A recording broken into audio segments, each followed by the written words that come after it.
Hi folks, me again, with Solomon's Magpie this time. This is rather different from my directly head-on ex-cult Gilead novels, but the aggressively religious dynamic does play a significant part within the story. First though, let me share with you a little about how the story began to form in my imagination. A few years ago, well, rather more than a few years actually, I was visiting Delamere Forest after far too long an absence.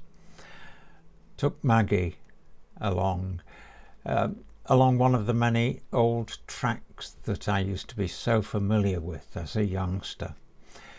I was intending to show her where the hollow was, where I would go collecting whimbrays with my gran.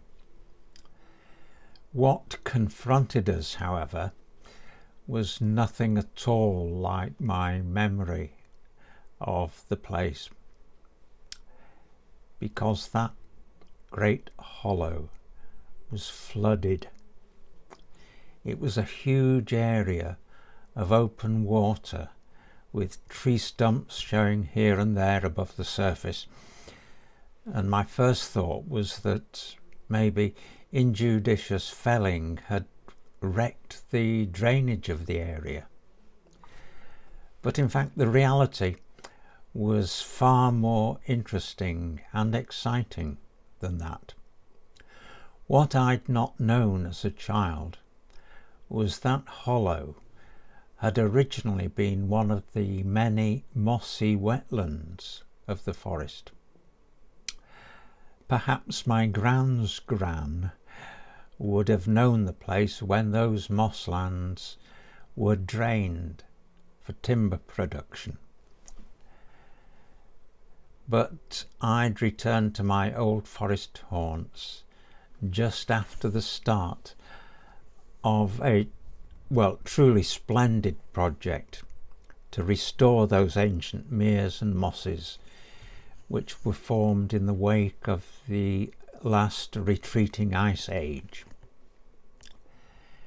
Now that long overdue return to the forest of my childhood inspired first of all a poem which tells of my imaginings in response to what I'd seen and what I remembered. Here's my poem. Go carefully into the forest, leave the track carefully, warily, scarily. Storybook people live in the wood. Go silently into the forest, feel the breeze silently whispering, whispering. Trees telling tales, singing songs of the wood. Go moonlit into the forest, down the bank skipping, hopping and stopping, looking for mushrooms down in the wood. Go slowly into the forest, round the bend sadly, wistfully wondering, how did it happen? Such a vast clearing flooded, and the path to my childhood ends at the water's edge where trees have fallen. From there, my imagination began to put together a story of the forest which I offer in Solomon's Magpie. It's a family tale spanning the 200 years or so between the original draining of Delamere's meres and mosses and their restoration. In my novel, it's 15-year-old Judy Whittaker who's given the task of reconstructing the story. So, here's the opening chapter to the novel. A letter arrived for Judy one Saturday morning, when she was alone in the house, so her mum never saw it, never saw the postmark or held it up to the light or anything daft like that as she usually does. It was a "that's it then, things can be different" kind of letter. Not for what it said, but for who it came from. And all he wrote was, "I'm glad you enjoyed our conversation, because I did as well. Best wishes for your exams. Do your best and then relax." She tucked it out of sight among her school things and smiled because she hadn't really expected the reply. It started long before then, of course, at the dining table, where all Whittaker family stories get told, time and time again. Judy was sitting there, saying nothing, while her mum and dad were going on about grown-up stuff, and Jack, her big brother, who was already nearly 8, was whinging about not liking shepherd's pie. And Judy said, "We get rice pudding after shepherd's pie." And they all looked at her as though she'd just discovered penicillin, when really it was no big deal to know that her mum always made rice pudding when she made shepherd's pie. But she was 3, and that was the very first thing that she had ever said. So they stopped thinking she was a bit, well, not very bright. Trouble was, from then on they decided she was going to be a scientist. And when she eventually realised what that meant, she decided she did not like the idea. No way. Her mum and dad were both scientists. That's what they said, but they weren't really. Not proper scientists, like working at NASA or Jodrell Bank and nothing like that. They were teachers, which was boring. Her dad taught biology and her mum taught chemistry. In the same school, for heaven's sake. Which meant they were always going on about school this and school that. Luckily, they weren't at Judy's school, which was absolutely dire. Imagine it. Well, no, don't. Even the thought's too horrible. Jack was going to be a scientist once, until he discovered that he was hopeless at maths, rubbish at physics, and okay at music. That didn't stop him explaining things, though, which is what Whittakers always do. But he couldn't explain things to their mum or dad, because they knew everything. Or to Uncle Freddie, because he was the best explainer in the whole of Cheshire. He'd written books explaining things, even silly things that don't have explanations. So that left Judy, who, being only a kid, was always sort of downstream of any explanations that were floating around, which was annoying, because she was a good finder out about things. But apparently that didn't count because she was only a kid. The whole of Cheshire, by the way, stretches from Stockport to Chester and from Warrington to Macclesfield. The whole of Cheshire, on the other hand, is Northwich, or more specifically, Billington Road Comprehensive School. Jack was the sort of big brother who understood his kid sister, and there weren't many of those around. Nobody else had one as far as Judy could tell, so she was really quite lucky that way. He could still be a prat at times though, which is what brothers are, even the good ones. He once tried to explain why people like Uncle Freddie could believe in a God when he knew there wasn't one. How can you say he knows there isn't one? Judy objected. Just because there isn't, it doesn't mean he knows it.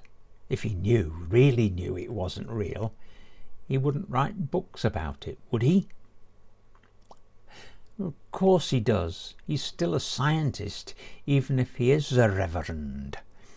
He didn't stop being scientific. So he has to know. It's like you when you were little. You had that friend that only you could know about. What was it you called her? Twist or something? Judith and Twist, the dancing twins. That's what you were. What the frig are you talking about? That doesn't make sense. And it's Twirl. Get it right, can't you? Her name's Twirl. Whatever. Twirl was your imaginary friend. And God is Uncle Freddie's. So, like you talk to Twirl, Uncle Freddie talks to God and calls it saying prayers. That's silly. Of course it is, that's the point, said Jack. When you're only about 3 or 4, it's okay to have an imaginary friend. But after that, you drop it, because it's babyish. But it's nothing like the same thing, Judy insisted. I talk to Twirl, and she talks to me. And it's only me, nobody else. You couldn't suddenly decide you wanted to talk to her and call out, "Hey Twirl, are you there?" But that's what God's supposed to be like. Auntie Edith says you've just got to start talking to him and he'll answer. Only he doesn't. And besides, they don't just have conversations. They ask him to do things and they say stuff like, "Thanks God for this lovely shepherd's pie," when it was Mum who cooked it, not God. That's not like Twirl. Well, it is really, Jack replied. And that was the best he could manage. Tell you what, said Judy, because she suddenly had a bright idea. We should try what Auntie Edith says. Just talk to God, ask him for something, and then if we get it, we'll know they were right all along. Yes, you could do that, Jack replied, but he'd already satisfactorily proved something or other, though Judy wasn't quite sure what, and accounted for Uncle Freddie's irrationality. So he went up to his room. He had a long way to go before he would be as good at explaining as the rest of them, or even any good at all. I'm still here, said Twirl, as soon as Jack was out of the room. Stick around, whispered Judy. I'm going to need you. Jack only called her Judith to annoy her. It was what her mum called her when she was telling her off, and it was the name teachers used on school reports and detention slips. So she was Judy, like she had been since forever, and people ought to remember. She wasn't Jude either, especially not when her dad was around, because he played the guitar and sang in a rock group, which was just so embarrassing. Like the time when they were playing at a Rotary Club social. It was a members drag your kids along sort of thing, and she had to go. And 2 girls from her class, and Barbie Dolman, the student on teaching practice, were there, and her dad, just imagine it was awful. He only had to go and sing that stupid Paul McCartney song, Hey Jude. She wanted to crawl under the seat. And then, next day, Barbie, the frigging airhead, she was like, hey, he's good, your dad. Rather dishy, in fact. Dishy for frig's sake. He was 54. Yuck, that was just yuck. Nobody could ever say that Uncle Freddie was dishy. He was lots older than Judy's dad, and he was bald and fat. Not fat like gross, but definitely not skinny like Jack and the dad. And he was a bit scruffy and scrumply. But he was fun, even if he was a lecturer in vicaring. He started off as a scientist, a pretend scientist like the rest of them, but he gave it up soon after Judy started at primary school, when he decided he was going to be a vicar instead. Well, not a vicar, actually. You have to be Catholic or Anglican to be a vicar. Methos and Congos and Baptos and potatoes just have ministers. Uncle Freddie explained that. He explained it every time anybody got it wrong about what he was. Couldn't just let it go. He had to explain it. So, of course, Grandad always wound him up about it. And Judy thought it was rather funny. But her dad said it was tiresome. One Christmas, just after Uncle Freddie had been made principal of the God College, after a couple of years as a part-time lecturer, and Grandad had retired, they were all together for once. That's not again. They were all at home together for dinner at the proper time. Everybody was there, Judy's mum and dad and Jack, of course. And there were Freddie and Edith and Amy Belinda, who needed 2 of everything because she was a twins, a pair of twins, the cousins. And there was Grandad and Auntie Vinnie Spencer, who was only 4'10" and wasn't anybody's auntie. She was Gran's friend, but she just kept coming round long after Gran had died. Probably thought she was proper family. But that was all right, because she was nice and she made very good fruit pies. Having her around was like having an extra Gran.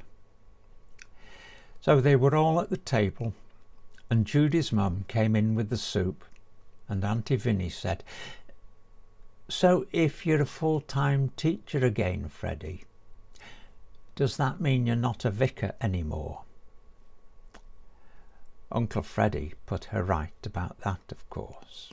And Grandad chipped in with, "Beats me why you never turned Church of England.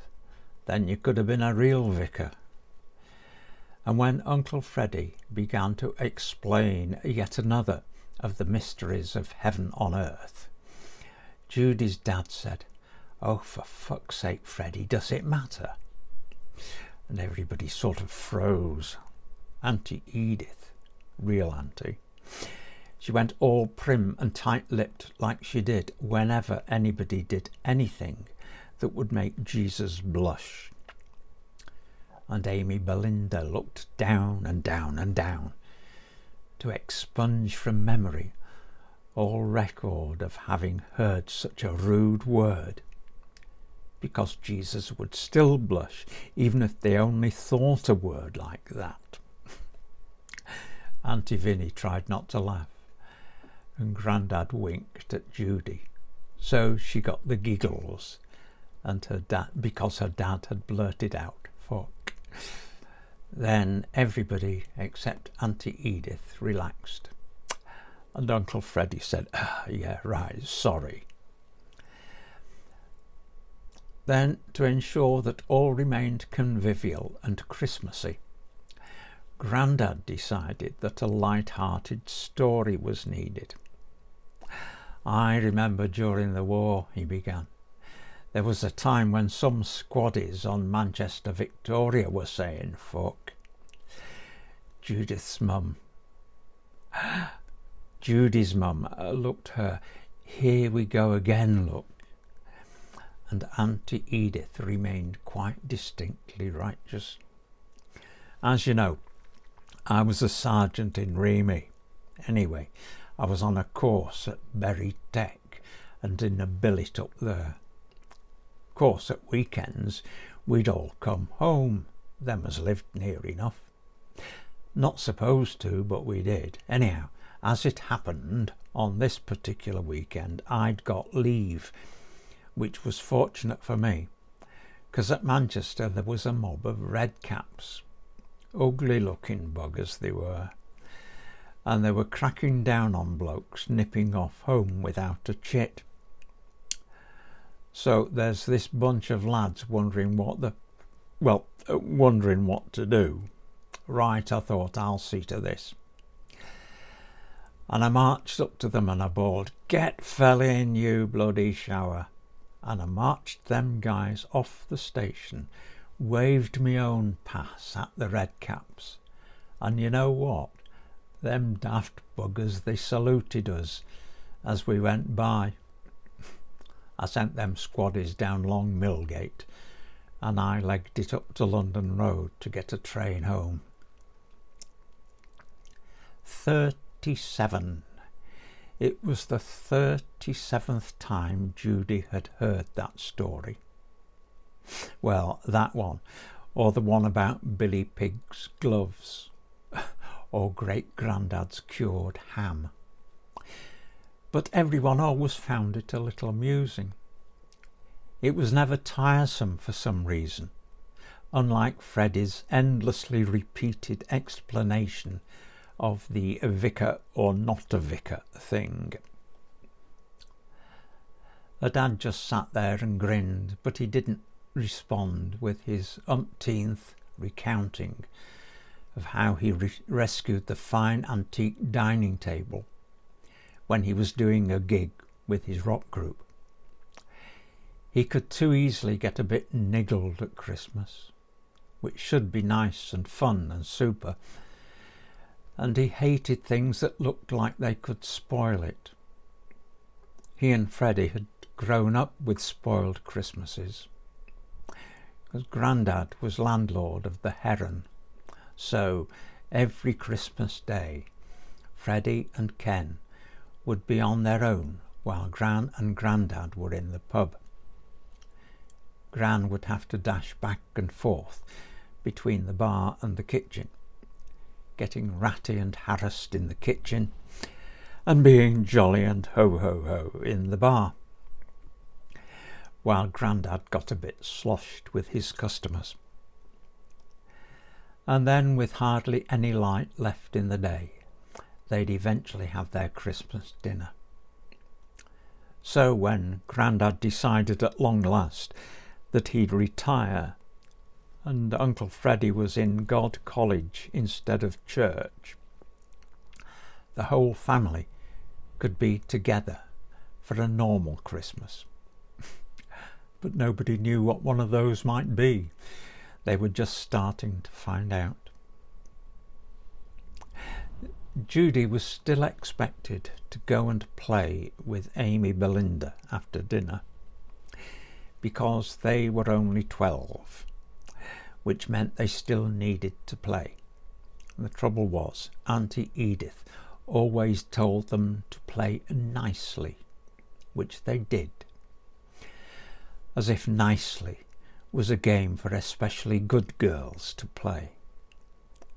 So if Judy wanted to go on a bike ride to the forest, too far, and jump ditches, too difficult for Amy Belinda, but not for Judy. That wasn't playing nicely, which is what they were supposed to be doing. On top of that, being polite was the big thing. Amy Belinda was, or were, very good at being polite. And people would come from all over Cheshire to witness the spectacle. Like when they would hang around doors just so that they could hold them open for the person behind, even if that person was still on the opposite side of the street. And everyone would realise it was because of Jesus, of course, and they would invite him into their hearts, all because Amy Belinda was so good at being polite. Naturally, frigging cricket was not Amy Belinda's favourite great game. It was neither nice nor polite, which meant Judy always went into bat first, and Amy Belinda didn't even realise they were playing it. That day's word was fuck, and Judy had found 4 occasions to utter it before any grown-up heard her. She and Amy Belinda were having an argument about who was the author of Charlie and the Chocolate Factory. Judy said it was Ronald Dahl, and Belinda said the name was Roald, and Amy said the name was Roald, and Amy Belinda said the name was Roald. It was a bit embarrassing to get something wrong, so of course they kept on about it until Judy said, "For fuck's sake, does it matter?" Like who'd want to admit to being clued up about Charlie and the frigging Chocolate Factory. "Oi," said her dad, and he slapped her gently across her bum with a Christmas cracker. "And it does matter, it matters a lot," said Belinda. "Matters a lot," echoed Amy. Jack didn't come to her defence, like he should have done, until Belinda said, "You're a bit screwy, you are." And Jack told her that she didn't even know what screwy meant. What sort of name is Rolled anyway? Silly. Never mind though, 4 was a pretty good score. Your innings, Belinda, 4 to beat. But Belinda wouldn't even try, and neither would Amy, of course. Not nice, not polite. Judy's mum looked her, "Judy, that's not appropriate," look, with a sort of glance towards Auntie Edith, who was looking very righteous. So that game of frigging cricket fizzled out. Politeness stopped play. Later that evening, when Amy Belinda had gone to bed, Judy went up to her own room and popped her head round Jack's door on the way. "We should try that prayer thing now," she said, "because with Auntie Edith and the twins here, God can't be very far away." "What are you on about? Don't you remember what we said ages ago? Ask for something and see what happens." "Go on then, ask for something." "Do you suppose we're supposed to kneel down?" "You can if you want, I'm not," he replied. "No, me neither, sod it." "OK then, God, if you're there, I want a puppy." And Jack wants, I don't know, a girlfriend probably. Yes, he wants a girlfriend. That's all. A couple of days later, when Uncle Freddie and Amy Belinda and Auntie Edith were getting ready to drive back to Cambridge, little Tracy Nuttall from the ironmongers, who Judy used to babysit for, came around. "I've got nobody to play with," she said. "You'd better come in then," Judy replied. And from then onwards, Tracy was always somewhere nearby. when it was getting near to the next school holiday after that Christmas, and Judy was looking forward to visiting Cambridge and the Godwits, her mum got a letter. Dear Yvonne, we love to have Judy come to stay with us. I'm sure you know that. It's so good for the girls to spend time together, and I know that Amy and Belinda always love it when Judy is able to visit. There is one thing I've been meaning to mention, and I'm sure it's something that you have thought about yourself as a responsible mother. I was going to say something before we came home this time, but you know yourself how it was when there was so much going on all at once, and then it was time for us to get into the car and come home. I'll get straight to the point. We all feel that Judy tends to swear far too much. Well, any swearing at all is too much, of course. And in our household, it is not at all acceptable. I know that even as a household of unbelievers, you must find it embarrassing, so I know that you will understand when I ask you to remind her that when she comes to stay with us, she really must bridle her tongue. Thank you so much for being very understanding about this. Really, you know, I blame father-in-law for it. It's true that he hardly ever swears when he is sober, but he is frequently quite inebriated, and that's when his language gets really too awful. And you know how he encourages Judy, always smiling and winking at her when she's behaving badly. I know he's an old man and very set in his ways, and you are so very patient to look after him as you do. Perhaps you would remind Ken that he ought to watch his own language as well, because when he forgets himself, he does tend to slip into the coarse ways of the tavern. Being a son of the tavern, of course, it isn't easy, but Freddie is living testimony to the fact that one can rise above it, especially with the love of Jesus in one's life.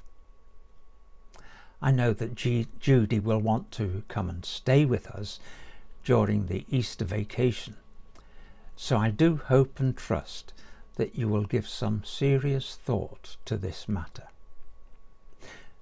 And if you would be willing to accept my help, you'll realise that I can access lots of resources for guidance in the bringing up of wayward teenagers. With Christian love and good wishes, Edith. She showed it to Judy. I think maybe you'd better see this, she said. Judy read it quickly.